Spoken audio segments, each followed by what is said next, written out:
सरमद मजीद हूँ और आप देख रहे हैं इन्फॉर्मेशन जोन 786। इस चैनल को सब्सक्राइब करें, शेयर करें और ज़्यादा से ज़्यादा लाइक करें ताकि किसी का घर चल सके। चलें अब चलते हैं अपनी वीडियो की तरफ। एकता कपूर एक मशहूर हिंदुस्तानी टेलीविज़न प्रोड्यूसर, फिल्म प्रोड्यूसर और डायरेक्टर हैं, जिन्हें भारतीय एंटरटेनमेंट इंडस्ट्री में उनकी बेमिसाल खिदमत के लिए जाना जाता है।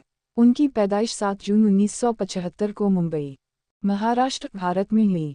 उनके वालिद जतेंद्र एक मारूफ अदाकार हैं और वालिदा शोभा कपूर हैं। उनके भाई तुषार कपूर भी फिल्म इंडस्ट्री से वाबस्ता हैं।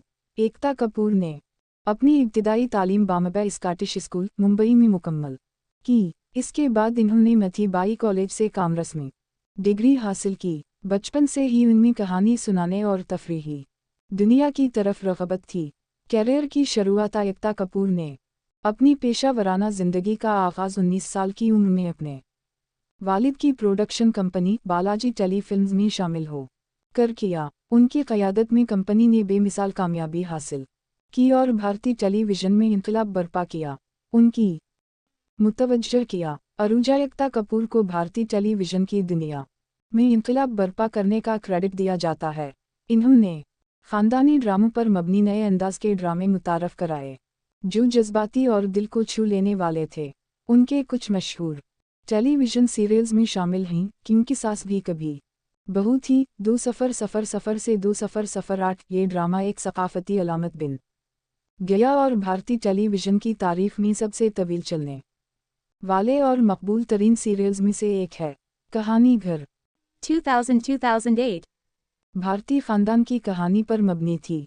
कसौटी ज़िंदगी की 2 सफ़र सफ़र 1 से 2 सफ़र सफ़र 8 एक रोमांटिक ड्रामा जो बहुत मकबूल हुआ और 2018 में इसका दोबारा आगाज़ हुआ। नागिन 2015 हाल एक सुपर नेचुरल ड्रामा सीरीज़ जिसने बेपनाह कामयाबी हासिल की और कई सीज़न बनाए गए। फिल्म प्रोडक्शन टेलीविज़न के अलावा एकता कपूर ने बालाजी मोशन पिक्चर्स के तहत फिल्म प्रोडक्शन में भी कदम रखा। इन्होंने मुख्तलिफ नौइयत की फिल्में प्रोड्यूस की जिनमें कुछ तिजारती कामयाबियों और कुछ तनकीदी तौर पर सराहा गया। उनकी चंद नुमाइम फिल्में शामिल हैं ल सीकस और धोखा 2010 एक नई राह दिखाने वाली फिल्म जो जदीद रिश्तों पर टेक्नोलॉजी के असरात को दिखाती है। दी डर्टी पिक्चर 2011 एक बायोग्राफिकल ड्रामा जो साउथ इंडियन अदाकारा सलक असमीता की ज़िंदगी पर मबनी है और तिजारती तौर पर कामयाब हवा। एक विलन 2014 एक रोमांटिक थ्रिलर जो बड़ी बॉक्स ऑफिस कामयाबी थी।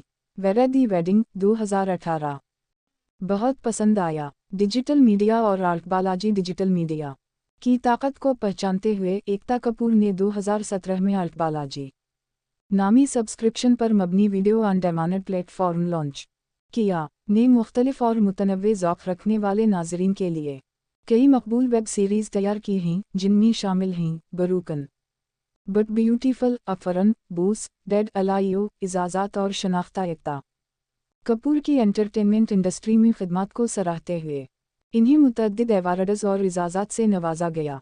इन्हें कई Indian telly awards, Indian television academy awards और दीगर मुअज़्ज़ज़ इजाज़ात हासिल हुए। 2020 में इन्हें भारत के चौथे सबसे बड़े शहरी एजाज़ पद्मश्री से नवाजा गया। ज़ाती ज़िंदगी बेपनाह कामयाबियों के बावजूद एकता कपूर ने अपनी ज़ाती ज़िंदगी को काफ़ी हद तक निजी रखा है। वो एक बेटे रवि कपूर की मां हैं जो जनवरी 2019 में सरोगेसी के ज़रिए पैदा हुआ। उनकी मादरीत की कहानी कई लोगों के लिए मुतासिर किन है। फलाही कामा एकता कपूर को उनके फलाही कामों के लिए भी जाना जाता है। वो मुख्तलिफ चैरिटी सरगर्मियों में शामिल रही हैं और ख़वातीन की बाइख्तियारी तालीम और सेहत से मुताल्लिक़ मसाइल की हिमायत करती हैं। वरासत एकता कपूर का भारतीय टेलीविज़न और फिल्म इंडस्ट्री पर असर इनकार नहीं किया जा सकता। इन्होंने भारतीय एंटरटेनमेंट के मंजरनामे को तब्दील किया और ऐसी कहानियाँ पेश की जो नस्लों तक नाज़रीन को मुतासिर करती रहेंगी। उनके तख्लीक़ी अंदाज़, कारोबारी फ़हम और कहानी सुनाने की लगन ने इन्हें इंडियन एंटरटेनमेंट इंडस्ट्री की सबसे बाअसर शख्सियत में शामिल कर दिया है।